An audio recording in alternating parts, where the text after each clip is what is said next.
So, hello everyone, my name is Amanda Sellers and I'm a fourth year medical student at Poznan University of Medical Sciences, and today we will be discussing Guillain Barre Syndrome. So just to give an overview of what we'll be talking about, I'll be presenting a case that we saw in the clinic of a patient who had originally Guillain Barre Syndrome and then CIDP, as well as an overview of the disease, the history of the disease, pathophysiology, clinical features, diagnosis, treatment, prognosis, and then I'm also going to touch on the subtypes and variants of Guillain Barre, including AIDP, CIDP, Miller-Fisher syndrome, multifocal motor neuropathy, acute motor axonal neuropathy. And then as an interesting topic in these times, I'm also going to talk about vaccine safety, which was actually an issue brought up by the patient we saw. So firstly, the case. So the patient was a 66-year-old female who presented to the clinic for a follow-up for chronic immune demyelinating polyneuropathy, or CIDP, and she presented complaining of weakness, numbness, tingling, and pain in the bilateral upper and lower limbs. She also reported progressive bilateral hand tremors that were worse in the right hand over the left, that were present for 1 year and were exacerbated with sustained posture.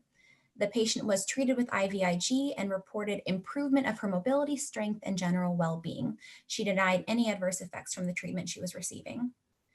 And I'd just like to note the CIDP was diagnosed on a clinical basis in this patient. There weren't additional diagnostic tests done.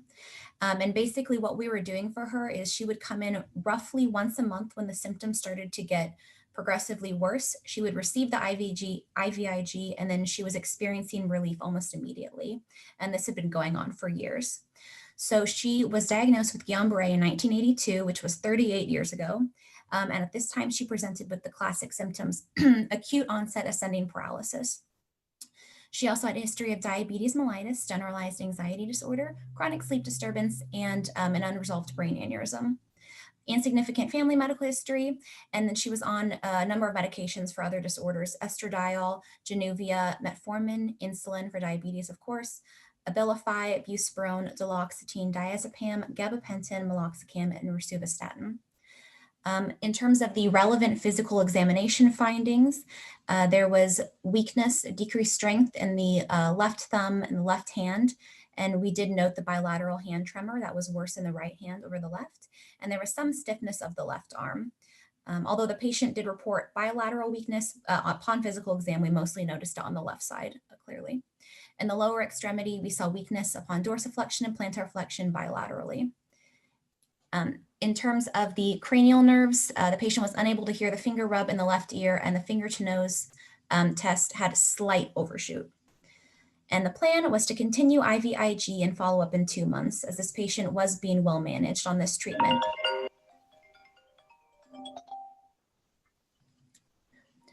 So an overview, what is Guillain Barre disease? As we all know, it's a polyneuropathy characterized by rapidly progressive, symmetric, ascending, flaccid paralysis.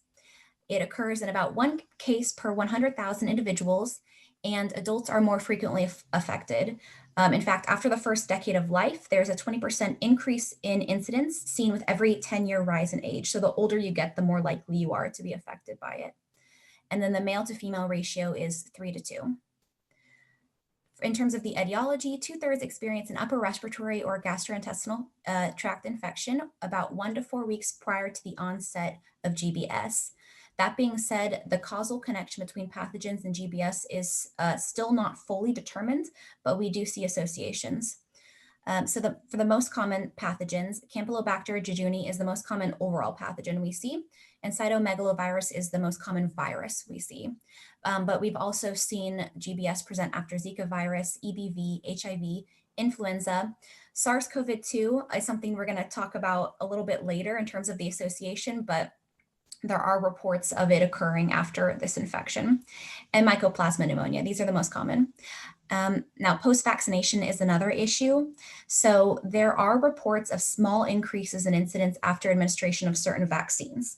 These include the tetanus vaccine, hepatitis, and the influenza vaccine, most notably being influenza. And in the United States, Guillain Barre is actually listed as a vaccination injury for the seasonal influenza vaccine, although further studies have shown very little or no increased risk. So it probably requires further investigation, but it is something that there is an association for.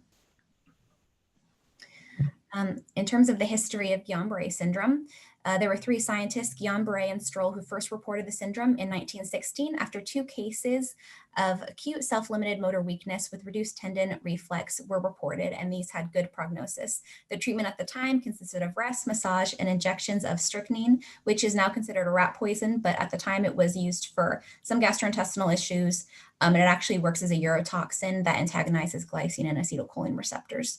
And for these patients, it resolved. That being said, there were cases of similar symptoms being reported before these scientists, but they actually performed a lumbar puncture, and this was kind of the primary diagnostic factor that helped them coin the term themselves.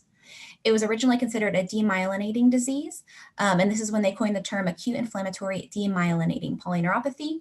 But in the 1980s, they discovered the axonal type of GBS, and we'll talk about the different pathological mechanisms for these 2 types. Since then, the AIDP and the acute motor axonal neuropathy are considered the 2 main subtypes of GBS. And the current treatment modalities that we use, plasmapheresis and IVIG, were established in the mid-1980s. So the pathophysiology, we generally believe that it's caused by molecular mimicry, which is essentially a post-infection autoimmune reaction that generates cross-reactive antibodies. That being said, this is for the average case, but there are some cases reported after pregnancy or surgery, and so these are not post-infectious. And just as a reminder, molecular mimicry occurs when there are similarities between the macromolecules found on the infectious pathogens and then the host tissues. So the autoantibodies that are generated end up attacking both the pathogen and the host tissues. And I have kind of a silly graphic here, but I think it's a fun way to remember how molecular mimicry works, where you have an antibody that's looking at the pathogen and the host tissues and saying, these both look the same, I should attack both, right?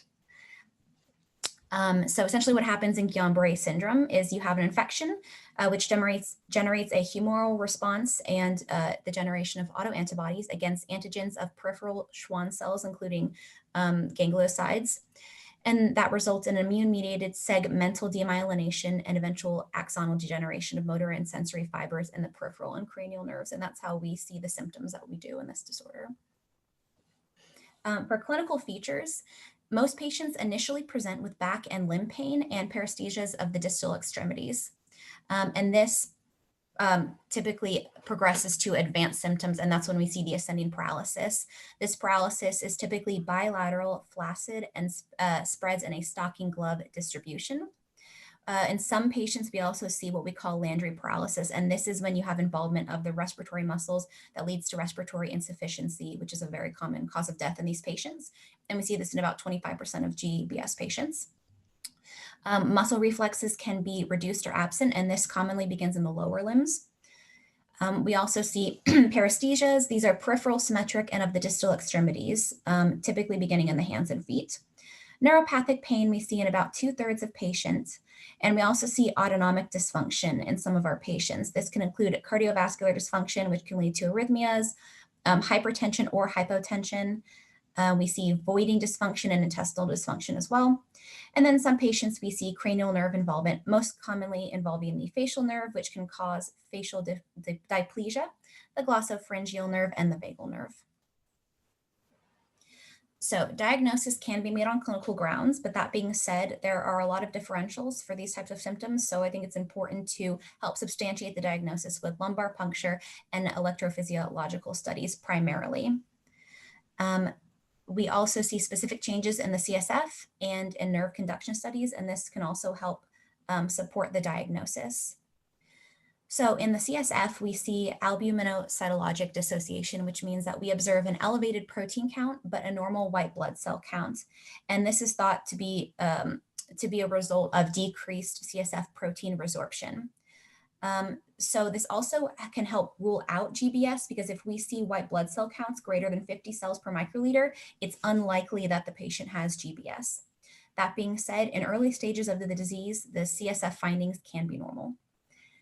For serology, we can see pathogens such as Campylobacter that we discussed, and antibodies against GM1 and other gangliosides is pretty common. In ENG studies, we see decreased nerve conduction velocity due to demyelination and increased F-wave latency. Since demyelination can be discontinuous, it's important to evaluate different nerves throughout the body when doing these studies. On EMG, we also see signs of denervation, which is characteristic for axonal lesions, and pathologic spontaneous activity, which is an unfavorable prognostic sign. On ECG, we see autonomic cardiac dysregulation, which results in impaired heart frequency variation. So typically when you inspire deeply, this increases the heart frequency, and forced expiration decreases it, but this mechanism is impaired in GPS patients. So that's what I mean when I say impaired variation. If you have a subtype with axonal lesions, we can also see slightly elevated myoglobin and total CK blood levels, just as a side note. So there are many different differential diagnoses, and I'm not going to discuss all of them, but it's important to consider that they range from disorders that affect the CNS, the PNS, the muscles, neuromuscular junction, et cetera. So that's again why I want to emphasize differentiating and substantiating your diagnosis with certain studies and not just basing it on clinical grounds. So what are the current recommendations for treatment? So of course, firstly, supportive. You want to monitor cardiac and respiratory function. Some patients require treatment in the ICU, and intubation may be indicated in some of these patients. Like I mentioned, IVIG and plasmapheresis have been established treatments for decades. The mechanism of IVIG is essentially the FC fragments of these antibodies interact with immune cells and normalize the immune reaction, although any more specificities in terms of the exact mechanism is not entirely known. Plasmapheresis is the other therapy that's very common, although there are some discrepancies in literature about plasmapheresis. So some say that this is a first-line therapy as well and should be begin within 7 days of symptom onset. In adults, that plasmapheresis has equivalent outcome as IVIG, although some people think that IVIG is superior. That being said, in children, plasmapheresis has not been sufficiently tested. It also requires additional special treatment, a central venous catheter. So for this reason, we don't recommend plasmapheresis in children unless you have a rapidly progressing or severe disease. Instead, we recommend IVIG. And then glucocorticoids are not recommended in GBS. Even though it's an autoimmune disease, there's been no proven efficacy for the use of glucocorticoids. It's not been shown to hasten recovery or affect long-term outcomes, so it's not currently recommended. So these are the recommendations. Now, how are doctors actually treating it? There's a considerable amount of variation in treatment regimens. There was a meta-analysis done in 2019, and it showed that many doctors were treating it many different ways. And I think one of the issues here is that there's a lack of clinical trials that investigate specific clinic situations. So a lot of doctors will do different treatment regimens based on their individual patients. So what did we actually see in this analysis? In the case of severe GBS, initial treatment with IVIG and plasmapheresis occurred in almost all the patients. It's important to note that this was the case in high-income countries, but not low-income countries, which could be an issue in terms of the price of the treatment. Of course, it wasn't as available in low-income countries. If patients showed a lack of clinical improvement, 1/3 received a second treatment. And if there was secondary deterioration after the initial improvement, 2/3 received an additional treatment with IVIG or plasmapheresis. In the cases of mild GBS, or if the patient was able to walk independently, treatment with IVIG or plasmapheresis was given to 75% of patients, as opposed to nearly all of them for severe GBS. And what's interesting is methylprednisolone was used as an add-on treatment in 4% of cases, even though it's not currently recommended.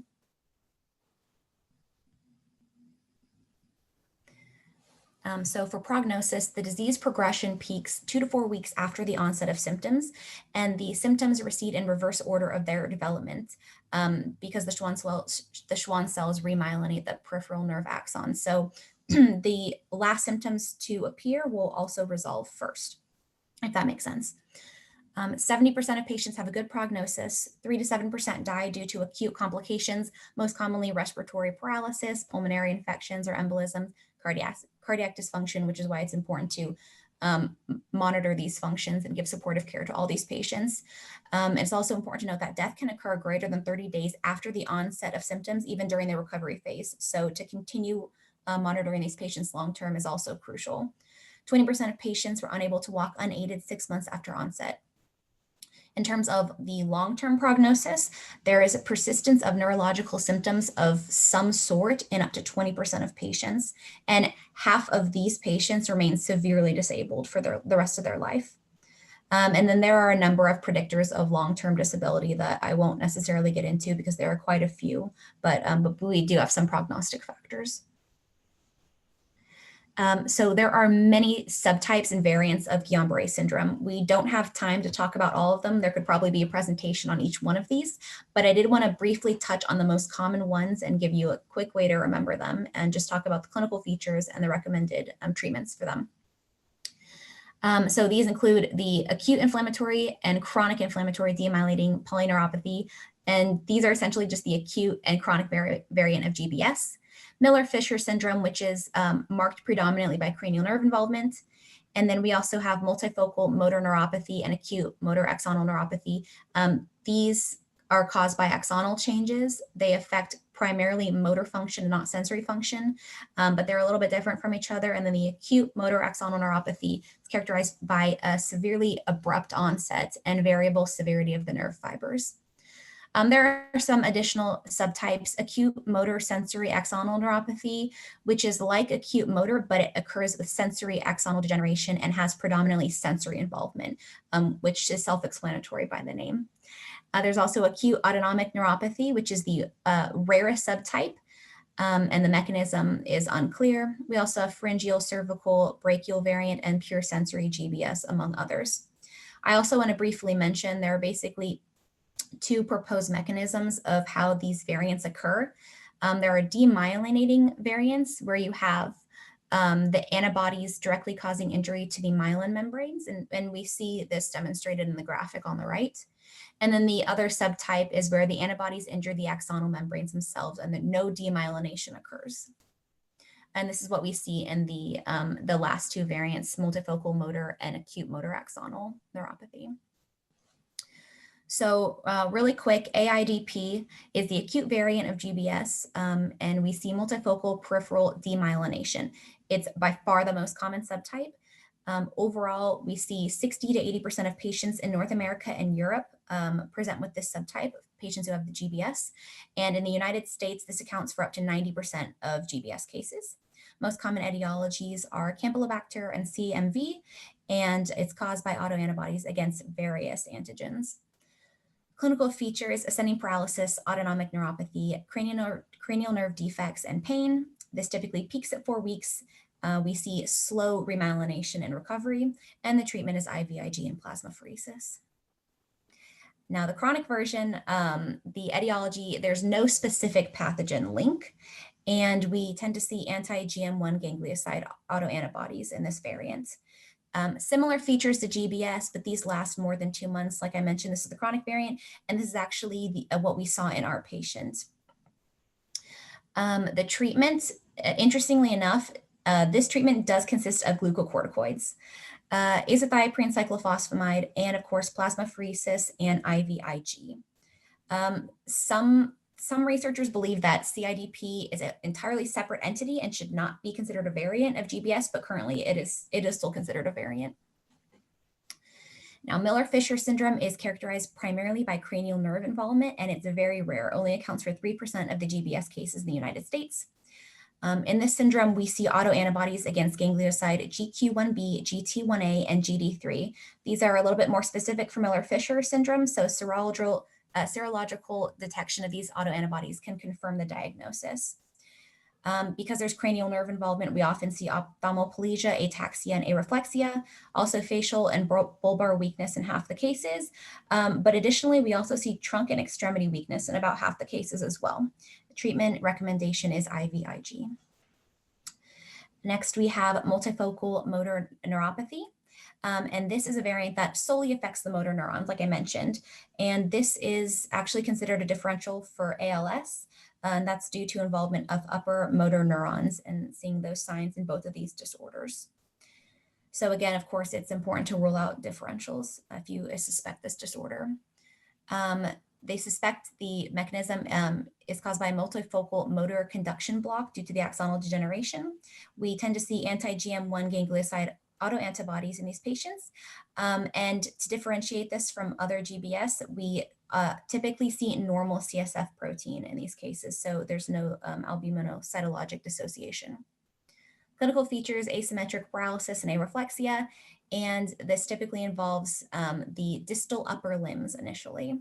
Treatment is immunosuppression. And the last variant I want to talk about is acute motor axonal neuropathy. This is similar to the last variant where it essentially only affects motor function and not sensory, but it's very abrupt onset, and it affects the motor nerve fibers with variable severity, sparing the sensory fibers. Most common etiology, Campylobacter jejuni, and we see antibodies against GM1 ganglioside-like epitopes and peripheral motor nerve axons. Clinical features include acute paralysis, again, only motor symptoms, no sensory, and areflexia without sensory loss, although it's important to note that deep tendon reflexes may be preserved in some of these patients. And treatment is IV, IG, and plasmapheresis. So lastly, I want to talk about vaccine safety. And like I mentioned, this was a question that our patient brought up to us because she did not feel comfortable receiving the COVID vaccine just because she wasn't sure if it would be safe for her with a history of GBS. So I'll start by mentioning the association between GBS and the influenza vaccine. This is a well-known phenomenon, but the relationship is still unclear and is not entirely established. That being said, there was significant elevation noted with the H1N1 swine flu vaccine. And generally speaking, for patients with GBS, there's a guideline from the GBS and CIDP Foundation that says basically for the very rare person who develops GBS within 4 to 6 weeks of receiving an immunization, in the future, don't receive this immunization again, which I think makes sense. But generally speaking, it's not an absolute contraindication having GBS and receiving the influenza vaccine. So that we still recommend these patients receive this. Now for the COVID vaccine, this is a little bit more interesting case. So the causative factor is unable to be determined between GBS and COVID vaccine. There are a lot of conflicting studies right now stating that there is an association and that there's not an association. Same thing about GBS being caused by COVID. So it's certainly something that needs to be continued to be researched in the coming years, especially if we're going to continue to get boosters and the vaccine, which is likely. That being said, prior GPS does not provide a contraindication to vaccination, but remember that a lot of these patients, especially with the chronic forms of GBS, are on immunosuppressive medications. So there are special considerations for these patients who might want to get this vaccine if they're on immunosuppression. Now, GBS caused by COVID, like I mentioned, there were case reports with associations, but the causal link is unable to be determined at this time. And there are also conflicting studies that state that there is no association. So again, this is something that needs a lot more research. But some cases did note that the GBS cases that were suspected to be related to COVID were often more severe than GBS not related to COVID. So it's still something to consider patients. Ultimately, the benefits of the COVID vaccine likely outweigh the risks. So it's probably prudent to recommend the vaccine in many of these patients who have a history of GBS. And here are my references. And thank you very much for your time. If you have any questions, please do ask.